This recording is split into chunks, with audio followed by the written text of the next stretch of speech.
Saudara, sejak pertama kali diembuskan, Undang-Undang Cipta Kerja tidak pernah lepas dari kontroversi.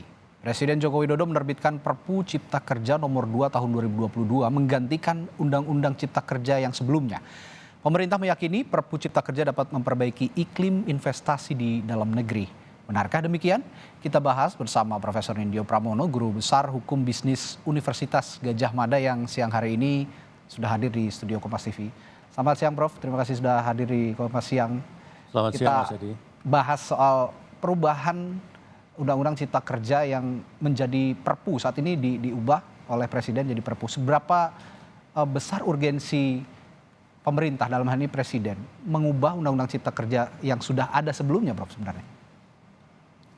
Iya, tentu persoalan Perpu nomor 2 tahun 2022 tentu tidak lepas dari argumentasi atau landasan yuridis karena adanya keadaan kegentingan memaksa.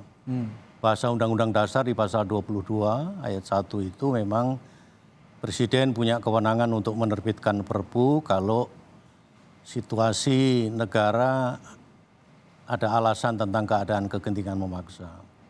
Nah, keadaan kegentingan memaksa itu beberapa parameternya antara lain situasi krisis. Itu salah satu contoh. Juga parameter berikutnya adalah adanya kepentingan mendesak kebutuhan perundang-undangan yang memang belum ada atau kosong, atau butuh peraturan perundang-undangan untuk mengisi kekosongan itu yang bersifat mendesak. Kemudian juga ada situasi global yang berkaitan dengan krisis global yang bisa berpengaruh terhadap krisis nasional.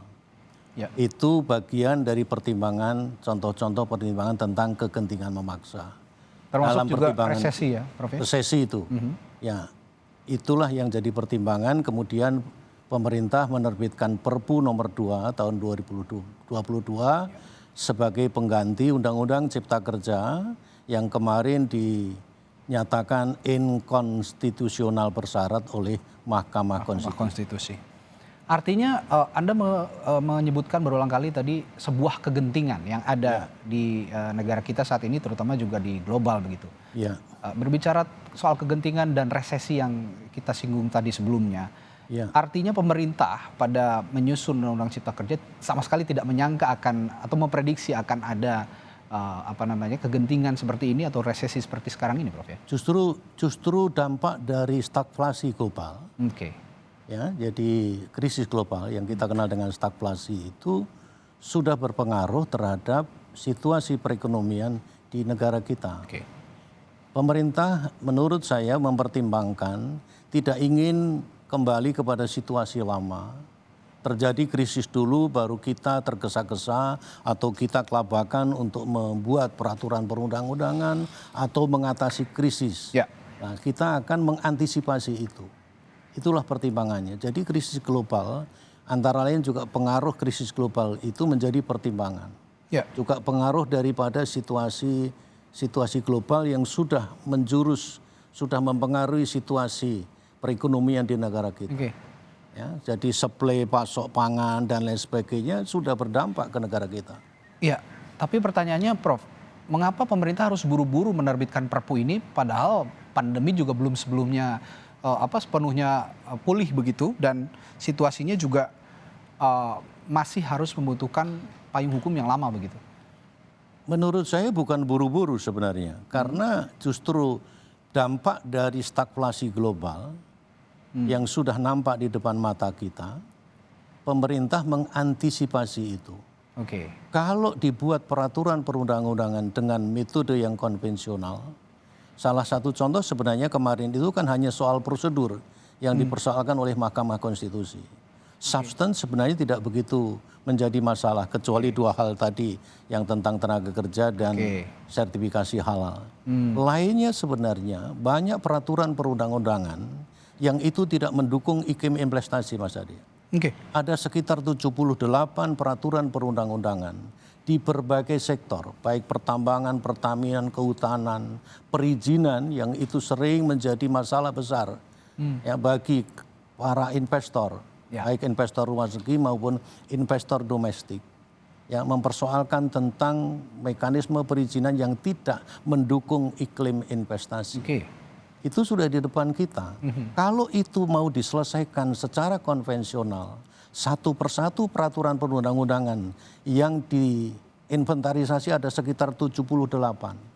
Kalau itu dilakukan satu persatu, memakan waktu sekitar 17 tahun, bayangkan. Baik. Maka dibuatlah dengan metode omnibus law, tapi kemarin kemudian dianulir oleh Mahkamah Konstitusi.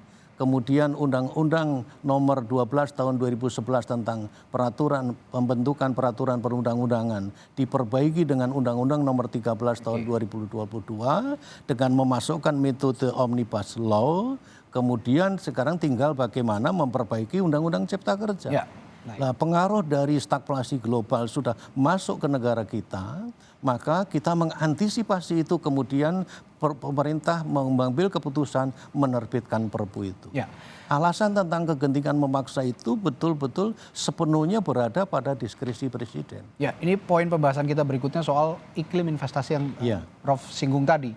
Ini berkali-kali juga investor baik yang dikatakan Prof tadi dari dalam negeri maupun luar negeri mengeluhkan kesulitan untuk mengembangkan bisnis mereka di tanah air. Betul. Dan itu misi awal Cipta Kerja, Undang-Undang Cipta Kerja ini dimunculkan Omnibus Law. Iya. Sekarang ada Perpu.